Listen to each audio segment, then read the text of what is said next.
Bonjour les enfants, bon retour. Aujourd'hui, nous allons vous raconter une histoire tirée des contes de Grimm, les 6 cygnes. Avez-vous entendu parler de cette histoire ancienne? Écoutons l'histoire ensemble. Il était une fois un roi qui chassait dans la forêt. Il poursuivait une bête sauvage, mais ses partisans ne pouvaient pas le suivre. Il se faisait tard et le roi s'arrêta et regarda autour de lui, pour se rendre compte qu'il s'était égaré. Il voulait sortir de la forêt, mais il ne trouvait pas le chemin. À ce moment-là, le roi vit une vieille femme qui hochait la tête et qui marchait vers lui. « Bonjour, lui dit le roi, pouvez-vous me dire le chemin pour sortir de la forêt ?»« Ah, oui, votre majesté, répondit la sorcière, bien sûr que je peux vous le dire, mais il y a une condition. Si vous ne le faites pas, vous ne quitterez jamais la forêt et vous mourrez de faim dans la forêt. »« Quelles sont les conditions ?» demanda le roi. « J'ai une fille qui est très belle, répondit la vieille sorcière. Elle est d'une beauté incomparable et sera plus que digne d'être votre épouse. Si vous voulez en faire votre reine, je vous indiquerai la sortie de la forêt. » Le roi était si inquiet qu'il accepta les conditions de la sorcière. La vieille sorcière conduisit le roi dans sa petite chambre, où sa fille était assise et se réchauffait près du feu. La fille reçut le roi comme si elle s'attendait à sa venue. Le roi la trouva effectivement très belle, mais il ne l'aimait pas et fut effrayé en la voyant. Après que le roi ait mis la jeune fille sur le cheval, la vieille sorcière lui indiqua le chemin. Après que le roi soit revenu au palais, il a organisé une cérémonie de mariage avec la jeune fille. Le roi s'était marié une fois et sa première femme lui avait donné 7 enfants, 6 garçons et une fille, et il les aimait particulièrement. Après le mariage, le roi craignait que sa belle-mère maltraite les enfants, et encore plus inquiet qu'il soit blessé par sa belle-mère, alors il les envoya vivre dans un ancien château isolé dans la forêt. Le château est situé au cœur d'une forêt dense et la route est extrêmement difficile à trouver si une sorcière n'avait pas donné au roi une pelote de fil magique, même lui ne l'aurait jamais trouvée. Tant que le roi lance la pelote de fil vers le sol, la pelote de fil s'ouvrira d'elle-même et ouvrira la voie au roi. Le roi rendait souvent visite à ses enfants bien-aimés, mais la reine constatait que le roi n'était souvent pas là.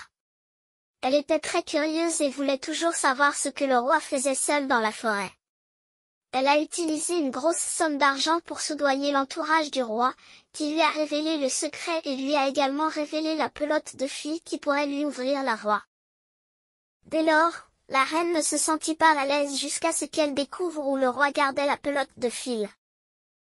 Ensuite, la reine cousit plusieurs petites chemises en soie blanche. Elle avait appris la sorcellerie auprès de sa mère et cousait un charme sur chaque chemise. Un jour, alors que le roi partait à la chasse à cheval, la reine emmena ses petites chemises dans la forêt, se guidant avec une pelote de fil. Les enfants ont vu quelqu'un venir de loin et ont pensé que c'était leur cher père qui venait leur rendre visite. Ils étaient tous très heureux et ont couru pour les saluer. À ce moment-là, la belle-mère lança une petite chemise à chacun d'eux. Dès que la petite chemise touchait leur corps, en un clin d'œil ils se transformèrent en un cygne, s'envolaient dans le ciel et disparaissaient au loin.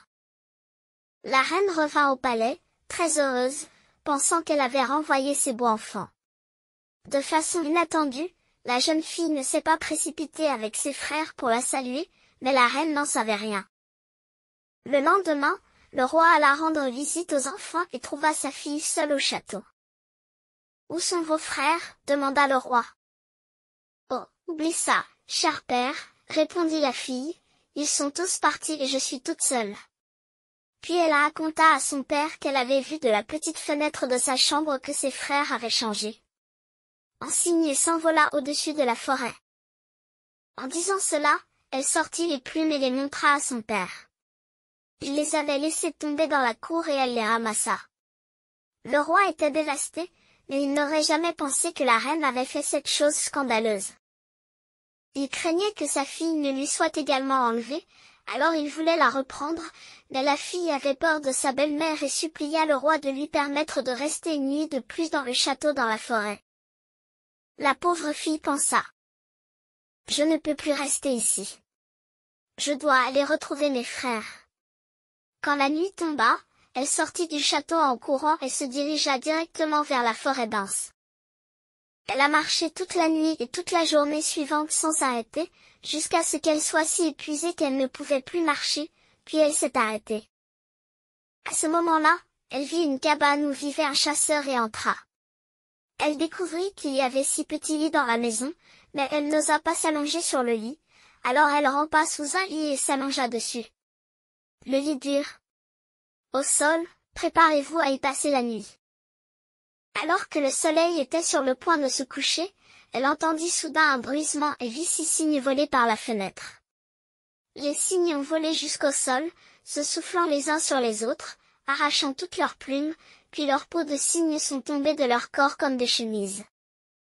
À ce moment-là, la jeune fille les regarda à nouveau et découvrit qu'ils étaient ses frères. Elle était ravie et sortit précipitamment de dessous le lit. Ses frères étaient également extrêmement heureux de voir leur petite sœur. Mais leur bonheur fut de courte durée. « Tu ne peux pas du tout rester ici, » dirent-ils à la petite sœur. « C'est un endroit où les bandits sont infestés. S'ils reviennent et te trouvent, tu seras morte. »« Tu ne peux pas me protéger ?» a demandé la petite sœur. « Non, » répondirent-ils, « nous n'avons qu'un quart d'heure chaque nuit pour enlever la peau de cygne et retrouver notre forme humaine, et ensuite nous devons nous transformer à nouveau en cygne immédiatement. » Quand la petite sœur a entendu cela, elle a commencé à pleurer et a dit, « Ne peux-tu pas être sauvée ?»« Oh, ce n'est toujours pas possible, » ont-ils répondu, « ces conditions sont vraiment trop dures. Cela prendra 6 années complètes. Vous n'avez pas le droit de parler ni de rire, et pendant ces 6 années, vous devrez nous coudre 6 petites chemises avec du pourpier d'eau. Si vous laissez échapper un mot, tous vos efforts seront vains. » Dès que les frères eurent fini de parler, un quart d'heure s'écoula et ils se transformèrent à nouveau en cygnes et s'envolèrent de la fenêtre. Quant à la jeune fille, elle était déterminée à sauver ses frères à tout prix, même sa propre vie. Quand la nuit tomba, elle quitta la cabane, s'enfonça dans la forêt et grimpa dans un arbre pour passer la nuit. Le lendemain matin, elle est allée chercher des châtaignes d'eau et a commencé à coudre des chemises. Elle ne pouvait parler à personne et n'avait pas envie de rire, alors elle restait assise là, la tête baissée, et vaquait à son travail. Elle a passé beaucoup de temps dans la forêt ainsi, jusqu'au jour où le roi local est venu dans la forêt pour chasser, et les chasseurs sont venus à l'arbre où la jeune fille était assise. Lorsqu'ils l'ont trouvée, ils l'ont saluée bruyamment et lui ont demandé, « Qui es-tu » Mais elle n'a pas répondu silencieusement. « Descendez vite, » dirent-ils à la jeune fille, « nous ne vous ferons pas de mal. » Elle se contenta de secouer la tête. Il n'arrêtait pas de poser des questions, alors elle leur lança son collier en or, pensant que maintenant ils seraient satisfaits.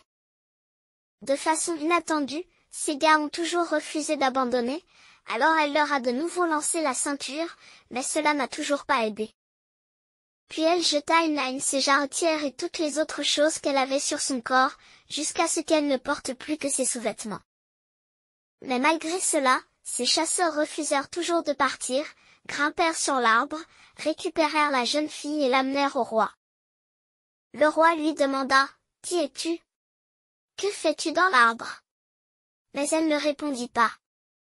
Le roi lui demanda alors dans toutes les langues qu'il pouvait parler, mais elle resta silencieuse. L'extraordinaire beauté de la jeune fille toucha le cœur du roi et il tomba profondément amoureux d'elle. Le roi lui mit son manteau, la porta sur son cheval, la fit asseoir devant lui et la ramena au palais. Immédiatement, le roi lui ordonna de s'habiller avec des vêtements colorés, ce qui la rendait plus éblouissante et plus belle, mais elle resta silencieuse. Pendant le repas, le roi lui demanda de s'asseoir à ses côtés. La jeune fille était digne et polie, et le roi l'aimait beaucoup, alors il se murmura, « Elle est la reine dans mon cœur. Je ne l'épouserai pas à moins de la voir quelques jours plus tard, le roi est le roi. » La fille a noué une relation durable. De façon inattendue, la mère du roi était rusée et vicieuse. Elle était très mécontente du mariage et parlait souvent en mal de la jeune reine. « Qui sait, dit-elle, d'où vient cette fille muette ? Elle ne mérite pas d'être reine. » Un an plus tard, le premier enfant de la reine naissait. La vieille femme emmena l'enfant pendant que la reine dormait et étala du sang sur la bouche de la reine. Puis elle se rendit chez le roi et accusa faussement la reine d'être un monstre mangeur d'hommes. Le roi refusa de le croire et ne permit à personne de nuire à la reine. Mais la reine ne prêtait aucune attention à tout et restait tout le temps à coudre sa chemise. La deuxième fois, la reine donna naissance à un beau garçon. La belle-mère vicieuse répéta encore ses vieux tours. Le roi refusa toujours d'y croire. Il dit, elle est si pieuse et si généreuse qu'elle ne voulait pas faire une telle chose. Si elle pouvait parler et se défendre, son innocence serait révélée au monde.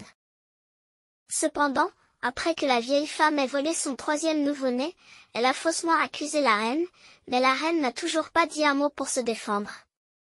Le roi était impuissant et a dû la livrer au tribunal pour qu'elle soit jugée. Le tribunal a ordonné qu'elle soit brûlée vive. Le jour de son exécution était le dernier des 6 années au cours desquelles elle n'avait pu ni parler ni rire, et elle avait pu libérer ses chers frères de l'enchantement. 6 chemises ont été cousues, mais la dernière manque une manche sur le côté gauche. Elle a mis ses chemises sur ses bras alors qu'elle était conduite au bûcher. Elle fut poussée jusqu'au bûcher et le bois était sur le point d'être allumé.